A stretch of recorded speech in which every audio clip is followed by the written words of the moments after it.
Hello mga ka-Rodi Recap, sa pagkakataong ito ay itatalakay natin ang movie tungkol sa mga underground monsters at kung paano sila nakatakas mula sa seal. At kung mahilig ka sa ganitong uri ng content ay i-like muna ang video na to at don't forget to subscribe. So without further ado, let's get started. Sa lokal na minahan ng Shukung Hills, ang co-founder ng kumpanya na si Paul ay nakikipag-usap sa kanyang anak na si Derek, na napagtanto na nakalimutan niya ang kanyang mga kagamitan at bumalik upang kunin ang mga ito. Biglang may tumalon na anino at hinila papalayo si Derek. Narinig ni Paul ang kanyang anak na humihingi ng tulong at nagmadaling iligtas siya, ngunit tinamaan siya ng misteryosong kaaway. Isang kakaibang ingay ang umalangaw sa hamog habang ang nilalang ay umabot upang saksakin si Paul. Pagkatapos ay dinukot ang duguan na si Derek na sumisigaw. Makalipas ang maraming taon, isang adventurer na nagngangalang Aryan ang tumitingin sa isang bungkus ng mga dyaryo na tungkol sa mga manggagawa sa minahan ng Shukung Hills, na namatay sa sunog. Hanggang ngayon, hindi pa rin alam ng mga awtoridad kung ano ang nangyari, at ang mining operations ay sinirado pagkatapos ng trahedya. Ang pinakawerdong part ng Shukung Hills ay hindi na lumilitaw sa mapa simula noong 70s at tila nawala ang populasyon nito. Si Aryan ay nagtipon ng napakaraming impormasyon na makukuha niya tungkol sa minahan, dahil siya pala ay kinuha ng isang grupo ng mga scientists upang hanapin muli ang minahan. Nang sa wakas ay handa na sila, umalis ang grupo sa sasakyan ni Aryan at agad napansin na ang kanilang mga telepono ay walang signal. Sa huli, nakarating sila sa isang maliit na bayan at huminto sa tindahan para sa kailangang mga supply. May ilang nakakatakot na bagay sa tindahan at ginamit ni Aryan ang pagkakataon upang tanungin ang may-ari tungkol sa lokasyon ng Shukung Hills, ngunit sinabi ng lalaki na hindi niya pa naririnig ito. Nang patuloy na nagtanong si Aryan para sa impormasyon, sinabi ng lalaki na bumalik na lang siya sa pinanggalingan nila.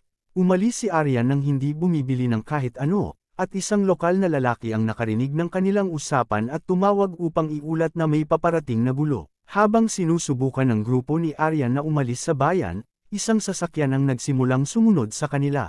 Binilisan ni Aryan ang pagmamaneho upang mawala ang sasakyan, mabilis na nakalabas sa bayan at pumasok sa kagubatan. Gayunpaman, biglang huminto ang sasakyan, kaya't lumabas si Aryan sa kalsada at nagtago sandali upang maghintay hanggang sa mawala ang sasakyan. Ipinaliwanag niya sa mga scientists na ang sasakyan ay naghihintay sa kanila na dumaan sa isang partikular na daan sa kalsada, kaya't ang lugar na iyon ang dapat nilang puntahan. Pumasok ang grupo sa kagubatan sa pamamagitan ng pagsunod sa clue na iyon, hindi napansin ang karatula na may babala na may nakasulat na warning. Ang sasakyan ay bumaba sa isang makitid na daan at hanggang sa mahanap nila ang daan na may nakaharang na isang bakod na may kuryente, na nangangahulugang may isang mahalagang bagay sa kabilang dulo. Mabuti na lang, may isang puno na nakasandaw sa bakod, kaya kailangan lang nilang umakyat para makarating sa kabilang panig ng ligtas. Pagkatapos ay nagsimulang galugarin ng grupo ang lugar, humihinto lamang upang kumuha ng mga sample. Sa huli, nagpasya silang mag-set ng camp sa tabi ng ilog upang magpahinga sa gabi. Ginugol ng mga scientists ang gabi sa pagtalakay ng mga teorya tungkol sa pagkawalan ng Shukung Hills. Naniniwala si Darren na ito ay sanhi ng sinkhole, ngunit naniniwala si Sean na ang gobyerno ng Amerika ay gumagawa ng sarili nitong bersyon ng balon patungo sa impyerno, na tumutukoy sa isang butas na hinukay ng mga Russia na sobrang lalim at tila tumago sa impyerno. Mayroon din siyang isang recording ng kakaibang audio na natuklasan nila sa butas na iyon, na halos parang ungol ng isang nilalang.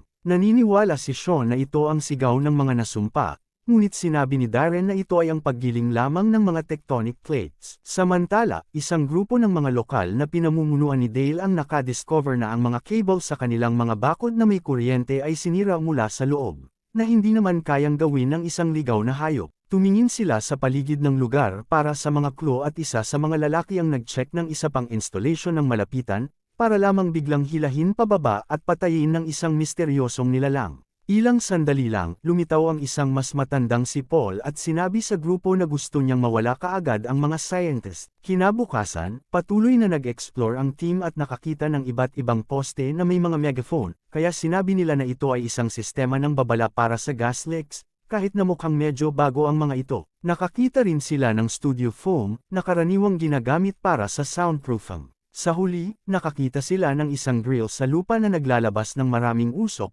ngunit nang handa na silang kumuha ng ilang sample, lumitaw ang sasakyan mula kahapon. Agad na nagtago ang team at naghintay na umalis ang sasakyan, pagkatapos ay sinabi ni Aryan na kailangan na nilang bilasan dahil malinaw na alam na ng mga lokal na andito sila. Matapos ang mahabang paglalakad, sa wakas ay nakarating sila sa Sukhum Hills. Ang mga gusali ay maayos na napanatili, ngunit walang nakikitang tao. Nagsimula silang mag-record habang pumapasok sila sa isang random na bahay at napansin ang mas maraming usok, na nagdulot sa kanila na magtaka kung ang gas mula sa mga mina ang dahilan sa pagkawala ng mga tao sa bayan. Bigla namang binuksan ni Aryan ang isang pinto sa likod ng bahay at natuklasan ang minahan na hinahanap nila. Ang mga scientists ay labis na natuwa dahil nahanap na nila ang patunay ng kwento at nagmamadali silang pumunta sa isang malaking butas sa lupa na natatakpan ng mga bakod na may kuryente. Matapos putulin ang mga cable, nagsimula silang alisin ang mga rehas, hindi pinapansin ang mga babala ni Aryan tungkol sa mga potensyal na panganib. Pagkatapos ay ibinaba nila ang isang scanner sa butas, ngunit hindi sila nakakakuha ng anumang data hanggang sa maabot nito ang ilalim. Tila ang butas ay may maraming rare metal na kilala bilang anthracite, ngunit habang nagdiriwang ang mga scientists, narinig ni Terry ang isang kakaibang ingay na biglang naging isang malakas na sigaw at nasaktan ang kanyang tainga. Inalis niya ang kanyang mga headphone at pinarinig sa lahat ang ingay sa scanner, ngunit bigla niyang naapakan ang isang lubid at hinila pababa sa butas ng isang misteryosong puwersa. Habang dumudugo si Terry at humihingi ng tulong, inihanda ni Aryan ang mga kagamitan at bumaba sa butas kasama si Jaime. Nakarating sila sa ilalim ng ligtas at tumingin-tingin sa paligid, napansin ang isang misteryosong anino na gumagalaw sa dilim. Nag-aalala si Aryan tungkol sa gas levels, ngunit tumanggi si Jaime na iwanan si Terry. Sa sandaling iyon, dumating si Dale na may hawak na shotgun at nagalit nang makita niyang tinanggal na nila ang mga rehas. Agad niyang sinimulang putulin ang lubid, kaya't hinampas siya ni Sean para patumbahin siya, ngunit nahulog pa rin ang isa sa mga lubid. Ikinabahala ito ni Aryan at Jaime kaya umakyat na sila, at dahil wala silang signal para humingi ng tulong, wala silang ibang pagpipilian kundi umalis sa sasakyan ni Dale at magpadala ng tao para iligtas siya mamaya. Nagmaneho ang grupo sa kagubatan, ngunit biglang huminto ang sasakyan nang maipit ito sa isang bitak ng lupa, kaya naglakad na lang ang grupo. Kinagabihan, nagising si Dale malapit sa butas at ginamit ang kanyang radyo upang balaan ang kanyang mga kaibigan tungkol sa isang paglabag, ngunit sa sandaling iyon, pinatay din siya ng misteryosong nilalang. Ang tawag ni Dale ay nag-trigger ng isang alarma na tumunog sa buong kagubatan. Sinubukan ng grupo ni Aryan na magmadali, ngunit nagsimula silang makarinig ng kakaibang ingay, na katulad ng recording na pinatugtog ni Sean noong nakaraang gabi. Pinatay nila ang mga flashlight at nagtago sila. Ginamit ni Aryan ang night vision at sa wakas ay nakita niya ang halimaw, na biglang sinalakay ang grupo. Nabigo silang barilin ito at nagsimulang tumakbo, sa kasamaang palad na huli si Sean at hinila palayo. Nang makalapit ang nilalang kay Aryan, sinuntok niya ito at tumakbo ng mabilis at sumama kina Darren at Jaime, na nakahanap ng kalsada at nagawang makuha ang atensyon ng isang truck na minamaneho ni Elroy. Umakyat ang tatlo sa likod, kung saan binaril ni Shelby ng ilang beses pa upang mapanatili ang nilalang sa malayo para makatakas sila.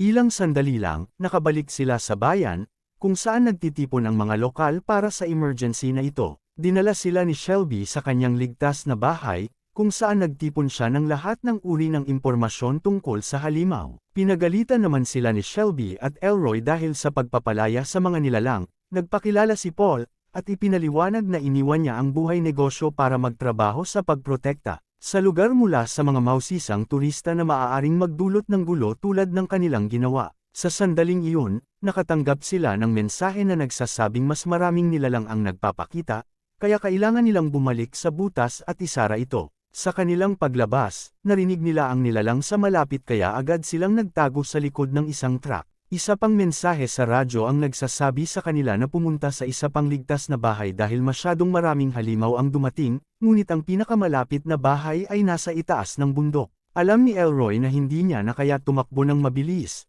kaya nag-volunteer siyang i-distract ang halimaw para mabigyan ng pagkakataon ang grupo na makatakas. Hawak ang isang Molotov, nagmadali siyang lumabas para salubungin ang mga nilalang, at ang nagresultang pagsabog ay pumatay din sa kanya. Samantala, nakarating ang grupo sa ligtas na bahay at sinubukan nilang manatiling tahimik. Gayunpaman, may isang halimaw sa labas ng bintana, at nang tumunog ang radyo ni Shelby, gumawa ng ingay ang nilalang para tawagin ang backup. Biglang sinira ng nilalang ang bahay, kaya tumakbo ang grupo sa ibang silid. Naghagis sila ng plato para ma-distract ang halimaw at tumakbo sa isang silid sa likod, nilock ang pinto sa likuran nila. Gayunpaman, ang halimaw ay masyadong malakas at sinuntok ang pinto at nabutas, itinulak ng nilalang si Jaime sa sahig, kung saan nasira ang kahoy at nakita nilang may isang lihim na lagusan. Bumaba ang team at nagsimulang tumakbo. Natuklasan na ang lagusan ay nagdadala sa kanila sa isang kuweba. Palapit na ang halimaw, kaya nagpasya si Shelby na manatili upang ma-distract ito habang patuloy na tumakbo ang iba. Habang hinahabol ng nilalang si Shelby sa kabilang direksyon, natagpuan ng tatlo ang exit at sinira ang bakod upang makalabas. Pagkatapos ay sinubukan nilang ibalik ang bakod, ngunit sa sandaling iyon, mas maraming halimaw ang nagpakita.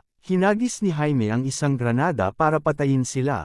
Ngunit hinawakan siya ng halimaw at habang nagpupumiglas, namatay din siya sa pagsabog. Wala nang ibang pagpipilian sina Aryan at Darren kundi ang magpatuloy, at nagbagal nang makarating sila sa isang napakakitid na daanan. Sa huli, nakarating sila sa isang malaking kuweba at hindi mapigilan ni Darren na huminto sandali para magpahinga at kitang-kita sa mukha ang kalungkutan. Pinagsisihan niyang dinala niya ang lahat dito at inamin niyang hindi niya ito ginawa para sa science, ang totoo ay magbabayad sa kanya ang isang mining company ng malaking pera para sa anthracite. Bilang kapalit, inamin ni Aryan na noong isang expedition sa Himalayas, hinayaan niyang mamatay ang isang kliyente para mailigtas ang kanyang sariling buhay. Dahil nawalan na ng pag-asa si Darren, nagpasya si Aryan na magpatuloy ng mag-isa ngunit nangako na babalik para sa kanya. Samantala, sa bayan, lahat ng mga lokal na pinamumunuan ni Paul ay gumagamit ng mga megaphone upang maakit ang mga halimaw at pumunta sa gate. Mabilis namang nagpaputok ang mga lokal para makapatay ng marami hanggat maaari. Sa sandaling iyon, bumalik si Aryan sa itaas at nagsimulang sundan ang tunog ng mga putok, para lamang biglang makarinig ng isang halimaw na papalapit. Nagawa niyang magtago sa basurahan at naghintay na umalis ang halimaw,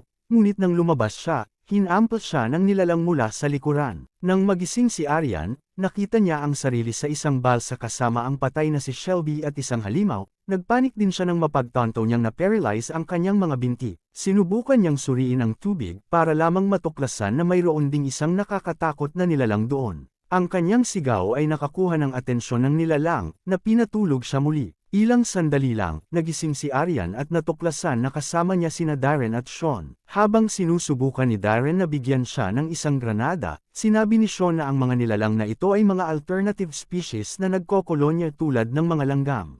Biglang hinuli ng dalawang halimaw si Sean at dinala siya para ipakain sa kanilang reyna, na mas malaki ngunit hindi kayang gumalaw. Habang kinakain si Sean, nagawa ni Aryan na kunin ang granada, ngunit hinuli siya ng halimaw para gamitin din bilang pagkain. Mabuti na lang at may telepono si Darren at pinaandar niya ang alarma para makuha ang atensyon ng halimaw, na nagbigay kay Aryan ng pagkakataon na itapon ang granada sa bibig ng reyna. Mabilis na namatay ang reyna, habang tumakbo palayo sina Aryan at Darren na sinusundan ng mga halimaw. Sa huli, nakakita sila ng isang lubid na patungo sa itaas at mabilis na umakyat si Aryan, ngunit mas mabagal si Darren. Di nagtagal, may isang nilalang din na sinusubukang umakyat din sa lubid, kaya sinaksak ito ni Darren ng kutsilyo, ngunit dahil mas maraming halimaw ang paparating, nagpasya siyang putulin na lang ang lubid. Nahulog si Darren kung saan naging sanhi ng kanyang kamatayan at habang kinakain siya ng mga halimaw, nakita ni Aryan ang pagdating ng mga lokal. Malapit nang putulin ng isang lalaki ang lubid, ngunit itinulak siya ni Paul at tinulungan niya si Aryan palabas. Pagkatapos ay ginamit ng mga lokal ang flamethrower at rifle upang mapanatili ang lahat ng mga halimaw sa loob ng butas. Sa huling eksena,